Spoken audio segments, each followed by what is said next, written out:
Once upon a midnight dreary, while I pondered, weak and weary, over many a quaint and curious volume of forgotten lore.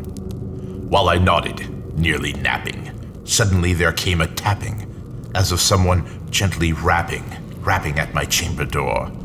"'Tis some visitor," I muttered, tapping at my chamber door. Only this, and nothing more. Ah, distinctly I remember, it was in the bleak December, and each separate dying ember wrought its ghost upon the floor.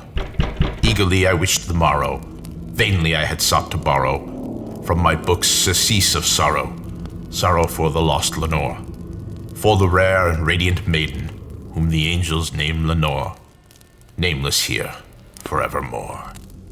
And the silken, sad, uncertain rustling of each purple curtain thrilled me, filled me with fantastic terrors never felt before, so that now, to still the beating of my heart, I stood repeating, "'Tis some visitor entreating entrance at my chamber door.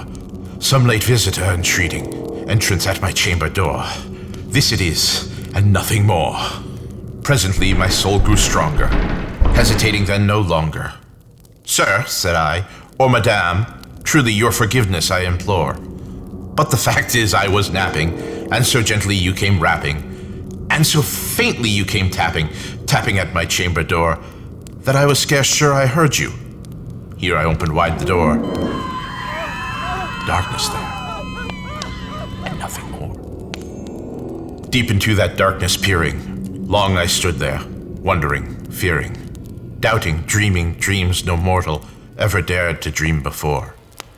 But the silence was unbroken, and the stillness gave no token, and the only word there spoken was the whispered word, "Lenore." This I whispered, and an echo murmured back the word Lenore. Merely this, and nothing more. Back into the chamber turning, all my soul within me burning, soon again I heard a tapping, somewhat louder than before. "Surely," said I, "surely, that is something at my window lattice. Let me see then what thereat is, and this mystery explore. Let my heart be still a moment, and this mystery explore. 'Tis the wind, and nothing more." Open here I flung the shutter, when with many a flirted flutter, in there stepped a stately raven of the saintly days of yore. Not the least of minutes made he, nor minute stopped or stayed he, but with mien of lord or lady, perched above my chamber door, perched upon a bust of Pallas, just above my chamber door, perched and sat, and nothing more.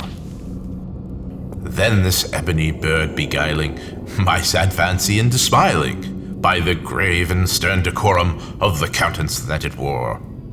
"Though thy crest be shorn and shaven, thou," I said, "art sure no craven, ghastly grim and ancient raven, wandering from the nightly shore. Tell me what thy lordly name is on the night's Plutonian shore."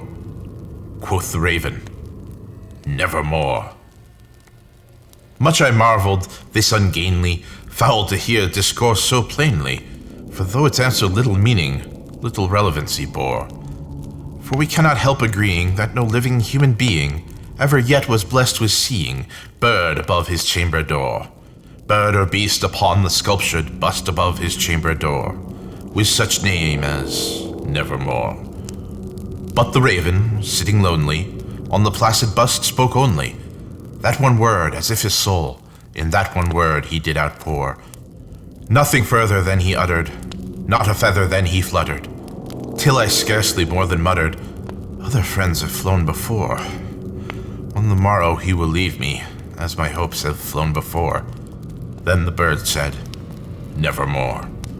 Startled at the stillness broken by a reply so aptly spoken. "Doubtless," said I, "what it utters is only stock and store, caught from some unhappy master, whom unmerciful disaster followed fast and followed faster, till his songs one burden bore, till the dirges of his hope that melancholy burden bore, of never, nevermore." But the raven still beguiling my sad fancy into smiling, straight I wheeled a cushioned seat in front of bird and bust and door.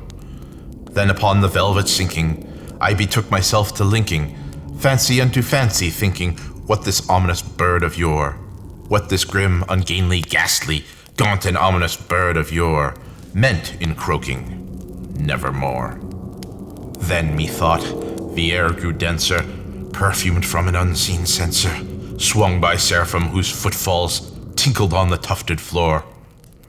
Wretch, I cried, thy God hath lent thee, by these angels he hath sent thee, respite and nepenthe from thy memories of Lenore.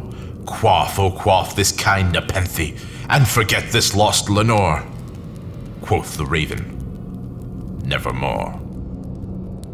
Prophet, said I, thing of evil, prophet still if bird or devil, by the heaven that bends above us, by that God we both adore, tell this soul with sorrow laden, if within the distant Aegean it shall clamp a sainted maiden, whom the angels named Lenore, clasp a rare and radiant maiden, whom the angels named Lenore.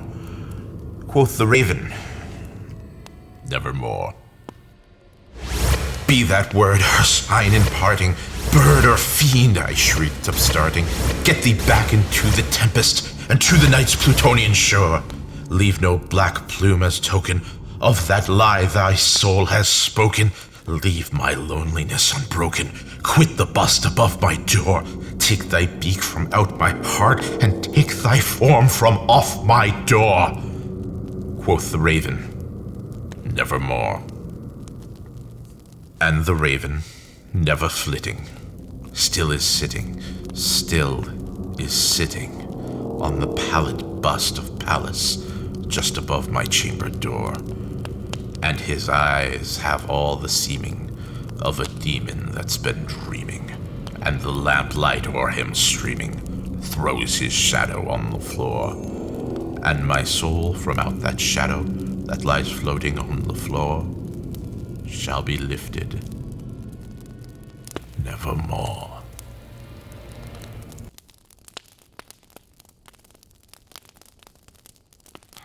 Huh, that was actually pretty good.